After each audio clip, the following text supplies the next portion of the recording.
마테오가 전한 거룩한 복음입니다. 주님 영광 받으소서.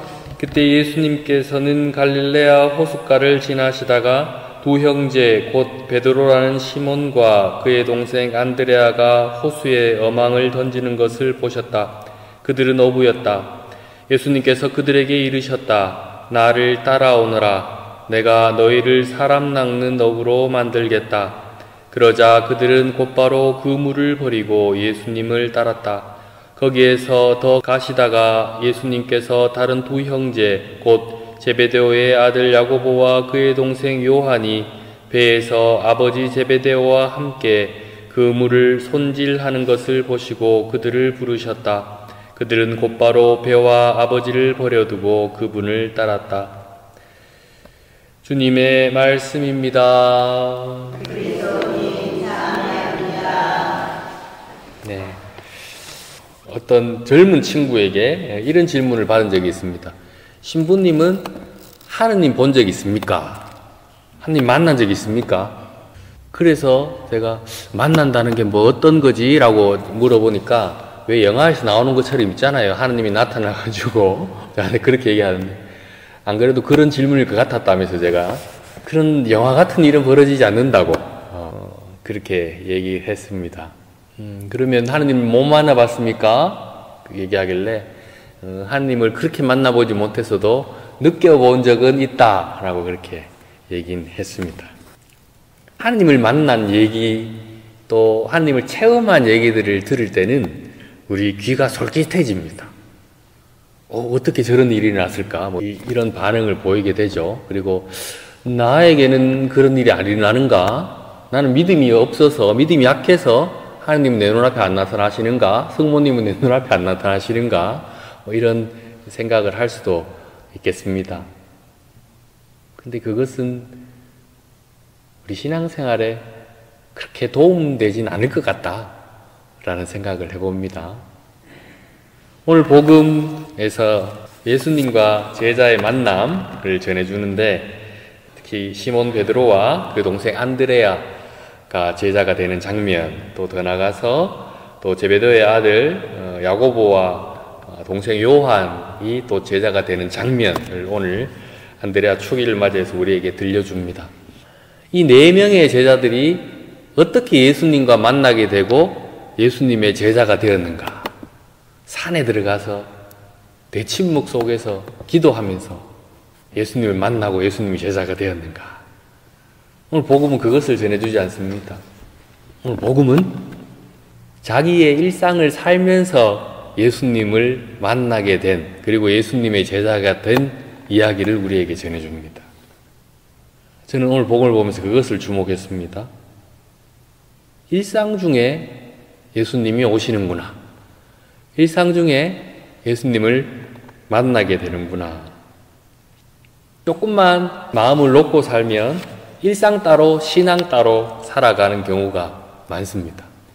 일주일 내내 하나님 잊고 살다가 성당에 오면 하나님 기억하고 한번 후회하고 내가 이래 살지 말아야지 하고는 다시 또 성당문 나가서 집에 돌아가고 나면 똑같고, 이런 일들이 반복되기도 합니다. 일상 따로 신앙 따로 됩니다. 너무 성찰하시거나 반성하지 마십시오. 우리 대부분 다 그렇게 살아가고 있습니다. 그래도 한 번쯤은 우리가 생각해 봐야 될 것 같습니다. 일상 중에서 나는 하느님이란 분을 얼만큼 기억하는가? 내가 기도 시간을 정해놓고 아침 저녁 기도를 바치는 시간 이외에 내가 일상을 살아가면서 그때도 나는 하느님을 기억하는 적이 있는가? 내가 만나는 저 사람들과의 관계 안에서 일어나는 그 일들을 그냥 넘겨버리느냐, 아니면 하느님 안에서 해석하려고 노력하느냐. 제가 예전에 한번 말씀드린 적이 있습니다마는, 영성생활이라는 것은 나에게 일어나는 모든 일들을 하느님의 뜻 안에서 해석하려고 하는 노력이라고 말씀드린 적이 있습니다. 일상 중에 하느님을 기억하려고 노력하는가? 라는 질문을 다르게 던지면, 나는 영성 생활을 하려고 노력하는가? 라는 질문과 같은 질문이 됩니다.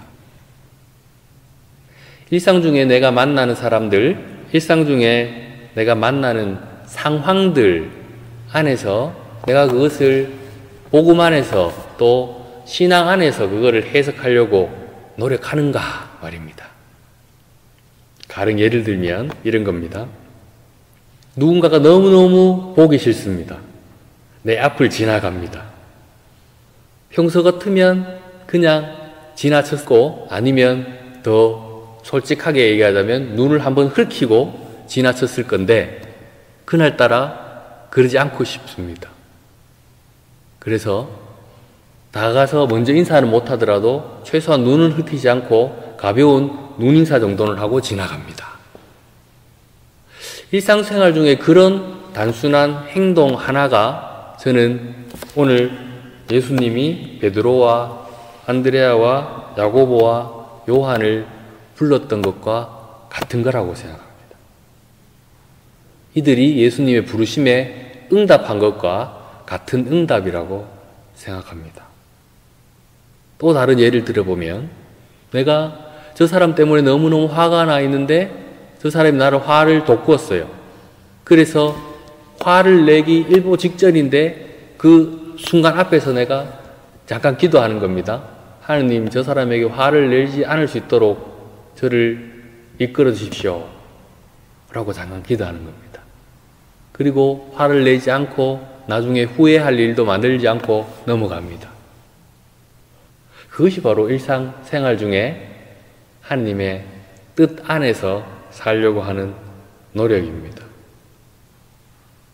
또 다른 예 한 가지만 더 들어볼까요? 누군가와 만남을 가지고 있을 때 어떤 다른 제3자가 우리 이야기 주제에 들어오게 됩니다. 그리고 그 상대가 이 다른 3자에 대해서 험담을 하기 시작합니다.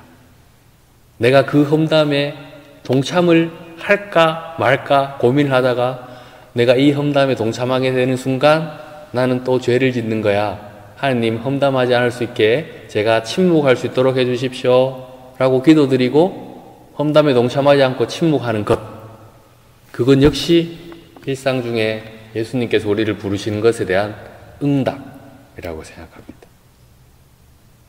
하느님을 만난 적이 있습니까? 라는 질문을 던지고 지금까지 왔는데 하느님을 만나는 일은 바로 그런 것이라 생각됩니다. 영화처럼 막 갑자기 저 구름 위에서 하느님 나타나고 하는 것이 하느님을 만나는 것이 아니라 일상생활 중에 내가 얼마나 신앙인답게 살려고 노력하느냐, 또 그리고 복음적으로 해석하고 하는 뜻 안에서 이 세상을 바라보려고 노력하느냐, 그리고 실천하려고 노력하느냐, 그것이 바로 하느님을 만나는 길이라 생각해 봅니다.